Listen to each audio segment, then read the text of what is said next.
Guys, আপনাদের কাছে হাজির হয়েছি এক সত্য আত্মাকে হাজির করার পদ্ধতি নিয়ে। এই পদ্ধতিকে প্ল্যানচেট বলা হয়। এই প্ল্যানচেট করার কয়েকটি পদ্ধতি আছে। আপনাদের সামনে যে পদ্ধতিটি আমি বলবো, এটি একটি সহজ সরল পদ্ধতি। এই পদ্ধতিতে যদি আপনি চান যে আপনার কোনো আত্মাকে আপনি দেখতে চান, তাহলে অতি সহজেই আপনি সেই আত্মাকে আপনার কাছে হাজির করাতে পারবেন।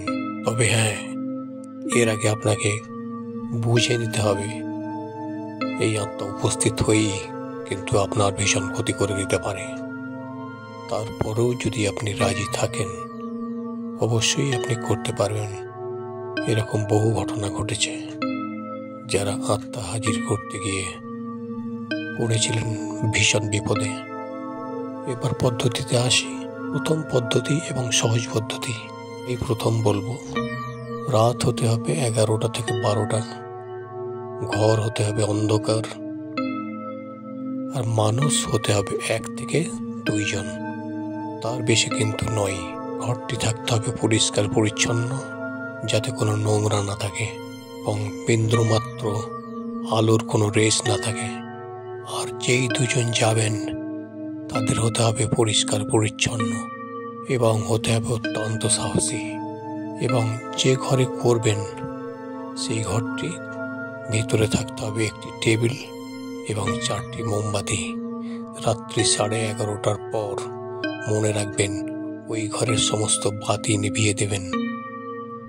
ঘরের মধ্যে ঢোকার পর বাতি নিভিয়ে দেওয়ার পর 4টে মোমবাতি একটি টেবিলের 4 কোণে লাগাবেন এবং টেবিলের নিচে জ্বালিয়ে দেবেন 1 প্যাকেট আগরের বাতি। তারপর আগে থেকে ঠিক করা সেই মৃত ব্যক্তির নাম এক মনে বারবার বলে যেতে হবে যে, তোমার দেখা আমি পেতে চাই। নাম ধরে বলতে হবে, তোমার দেখা আমি করতে চাই, তোমার সঙ্গে দেখা করতে চাই। এইভাবে বারংবার 2 জন ব্যক্তি যদি থাকে, 2 জনে একই কথা বারংবার বলবেন। অন্তত পক্ষে 50 থেকে 100 বার বলা যেতে পারে। তার মধ্যেই শুরু হয়ে যাবে আত্মার আগমন। একটি কথা মনে রাখবেন, যে মৃত আত্মাকে আপনারা আনাতে চাইছেন, সেই আত্মা যেন কোনোভাবেই অপঘাতে মৃত্যুর আত্মা যেন না হয়। যদি অপঘাতে মৃত্যুর হয়ে থাকে, সেই আত্মাকে যদি আপনারা আনাতে চান, হয়তো এমনও হতে পারে আপনাদের জীবনও শেষ হয়ে যেতে পারে। তাই অবশ্যই মনে রাখবেন, অপঘাতে মৃত্যু ব্যক্তির আত্মাকে কখনোই আনার চেষ্টা করবেন না। এটা আমার তিক্ত অভিজ্ঞতা থেকে বলছি। চেষ্টা করবেন বয়স্ক মানুষের আত্মা এবং রোগ দেরিতে মৃত্যু বরণ করা এরকম মানুষের আত্মাকে পারলে আনাবার চেষ্টা করবেন। অন্যথা অপঘাতে মৃত্যুর আত্মা কখনোই আনার চেষ্টা করবেন না। এটা আমার অনুরোধ। আর হ্যাঁ, বারটা অবশ্যই মনে রাখবেন, শনিবার নয়তো মঙ্গলবার। এই 2টি দিন ছাড়া অন্য কোনো দিন এই কাজ করবেন না।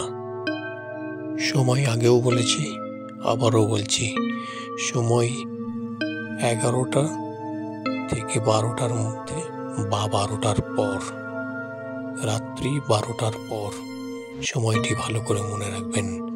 এর আগে কখনোই আপনারা আত্মাকে নিয়ে ছেলে খেলা করবেন না। এটা আমার আকুতি। আপনাদের সকলকে অনেক অনেক ধন্যবাদ। আমি প্ল্যানচেটের সচিত্র ভিডিও আপনাদেরকে দিতে পারতাম, কিন্তু ভিডিও অর্ধেকটা হওয়ার পর আমাদের প্রাণনাশের উপক্রম হয়েছিল এবং কোথায় মোবাইল, কোথায় রেকর্ডিং, আর কোথায় মানুষ, সমস্ত কিছু ফেলে আমরা প্রাণ বাঁচিয়ে পালাই। তার কারণ, যে আত্মাটি আমরা ডাকছিলাম, সেই আত্মাটি বয়স কম, গলায় দড়ি দিয়ে মৃত্যু হয়েছিল ওই মানুষের। আর বিশেষ কিছু বলবো না। যদি ভিডিওটি ভালো লেগে থাকে লাইক, শেয়ার এবং সাবস্ক্রাইব করবেন। ধন্যবাদ।